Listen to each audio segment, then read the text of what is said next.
Where the Crawdads Sing, by Delia Owens. Book summary.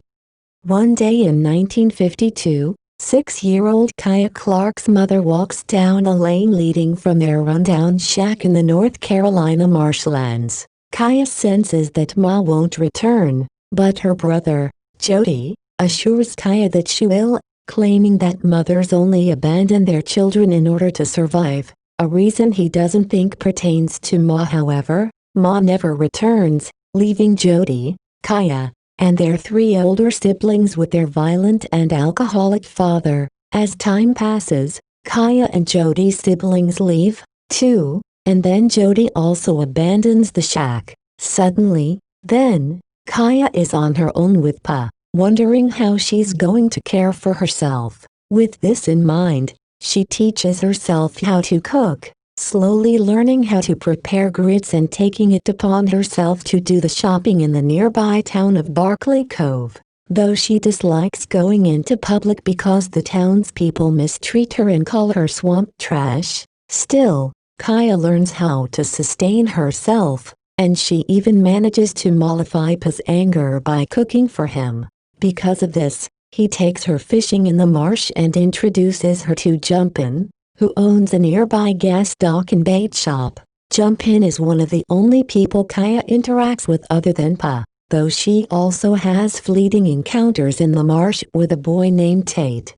The narrative jumps back and forth between Kaya's upbringing and a murder case involving a young man named Chase Andrews. This case takes place in 1969, when 2 local boys find Chase's dead body beneath the fire tower in the marsh. When Sheriff Ed Jackson comes to investigate, he notices that there aren't any footprints in the mud around Chase's body, suggesting that Chase was murdered. As the novel progresses, the storyline switches between Kaya's coming-of-age process and Ed's investigation, in which he becomes certain that Chase was murdered and begins to suspect that Kaya has something to do with what happened, since she and Chase had a secret relationship in the marsh until just before Chase married a local girl named Pearl.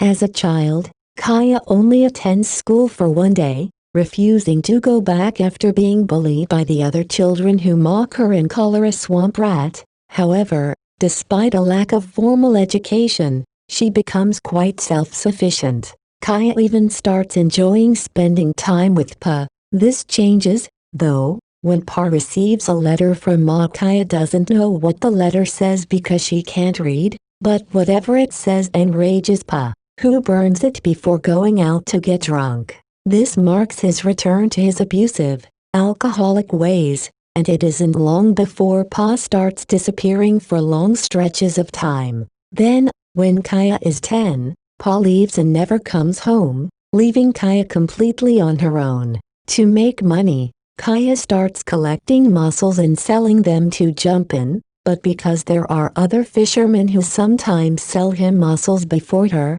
she tries to think of different ways to make money. After catching and smoking a large quantity of fish, Kaya agrees to give them to Jumpin' on consignment. However, Jumpin' takes the entire bucket of fish home, knowing they won't sell. At home, his wife, Mabel, decides to make stew with the fish, but she instructs Jumpin' to tell Kaya that they found somebody who wants to trade clothes and other supplies for her fish. This isn't actually true, but Mabel worries that Kaya won't accept their help if they don't tell her this. Mabel then gathers a number of supplies and gives them to Kaya, who is eternally grateful.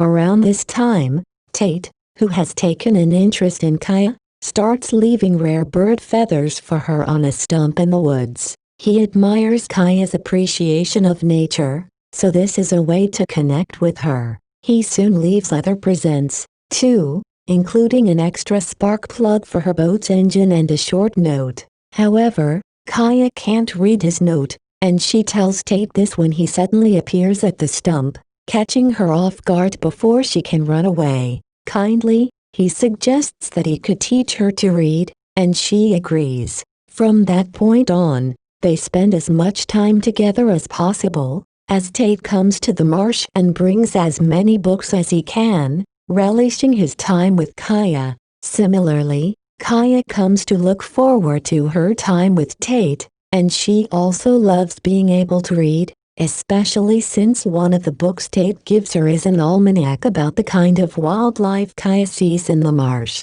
Kaya particularly loves poetry and connects with the poems of a local poet, Amanda Hamilton, that are published in the town paper. Kaya and Tate develop a romantic bond. Because Tate is 19 and Kaya is still only 15, though, Tate refuses to have sex with her, a fact that frustrates her because she thinks he's treating her as if she's younger than she actually is. Still, he remains steadfast, though they do become physically romantic in other ways. Unfortunately for Kaya, though, Tate informs her one day that he'll soon be leaving, since he's about to go to college and has just accepted a job for the summer in a biology research lab at school. Having said this, he promises to return on July 4th for a visit, so Kaya eagerly awaits his arrival. When the day comes, though, Tate is nowhere to be seen, nor does he come the next day or the day after that. While waiting for him one evening, Kaya watches a female firefly flash her light in a pattern that attracts a male of a different species. As soon as the male gets close, the female firefly eats him, and though Kaya recognizes the mercilessness of this, she understands that this is simply how nature works. There is no morality when it comes to survival in the wilderness, she thinks.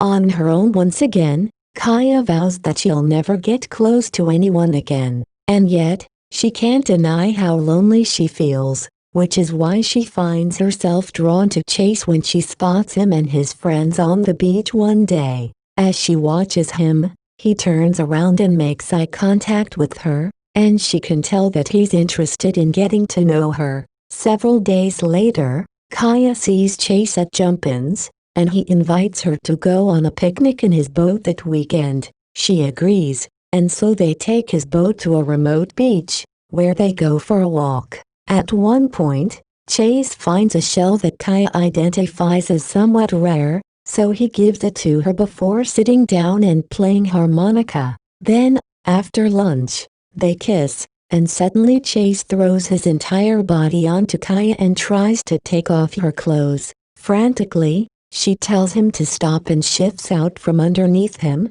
deciding to run home even though it's quite far. But even though Kaya is angry and feels violated, she later accepts Chase's apology. To make it up to her, he takes her to the fire tower in the marsh and shows her the magnificent view, promising that he'll never do anything to make her uncomfortable again. In turn, Kaya accepts Chase's apology and gives him a necklace she made using the shell he found on the beach. In the coming months and years, they continue to spend time together, eventually becoming romantic. And though Kaya puts off having sex with Chase for as long as possible, she goes through with it after they've been seeing each other for several years. Overall, she finds it uncomfortable and unenjoyable, but Chase doesn't seem to mind. He's too satisfied to notice her discontent. It is now 1966, and Tate has returned to the marsh, having finished undergraduate school and embarked upon a PhD in protozoology. He wants to apologize to Kaya for abandoning her, but she screams at him when he pays her a visit. Still, he tells her that he made the biggest mistake of his life by leaving her. Tate also tells Kaya that Chase has been seeing other women in town, but she tells him that this is none of his business. Not knowing what else to say, Tate asks if he can come to Kaya's shack to see her collection of shells and feathers, and she hesitantly says yes. Once inside, he admires how the collection has grown since he last saw it and asks if he can take a sample to show several publishers, suggesting that Kaya could publish a book containing her illustrations of the specimen she has amassed. She allows Tate to do this, and he takes his leave. Kaya doesn't confront Chase about what Tate told her, but she does try to get him to integrate her into his life outside the marsh. Every time she brings this up, though, He puts off introducing her to his parents, all the while promising to someday marry her. One day, Kaya goes into town and sees Chase with his arm around a young woman. She then buys a newspaper, and when she opens it at home, she sees that Chase and this woman, Pearl, have just announced their engagement. Kaya promptly stops seeing Chase, and though she gets closer and closer to forgiving Tate, she doesn't rekindle their romance.